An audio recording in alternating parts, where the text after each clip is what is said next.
Ayan po guys, alas 6 na po dito ng hapon po guys. Ayan. Kami ay maglalakad-lakad po guys. Ang oras po dyan sa atin is alas 10 po ng gabi. Alas 10 ng gabi doon, di ba? Ayan, kami dito ay naglalakad pa guys kasi alas 6 pa po ng hapon.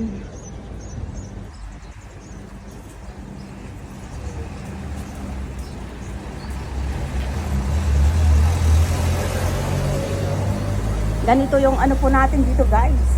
Kailangan mo siyang maglakad. Ayan, kasi alas 6 pa lang po. Alas 6 lang po ng hapon po dito guys. Kaya ito, tayo ay maglalakad-lakad guys. Ang ganda nito oh. Ay parang ano lang siya, bricks. Bricks talaga. Hindi, ano pong restaurant po dito guys. Ay, oh, cafeteria po guys. Ayan. Mamaya tayo guys mag inom-inom ng tsaay habang tayo ay walking. Karakti.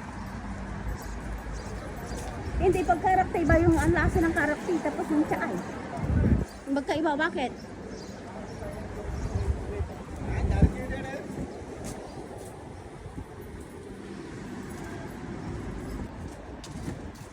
Ayan po guys, so mga bulaklak nila parang ganun din sa atin sa Pinas. Ayan o.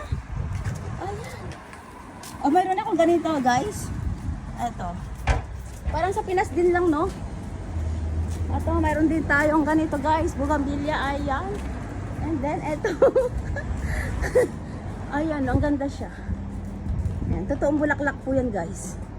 Tapos eto. Yan. Ayan. Wow, beautiful. Ang ganda. Ayan.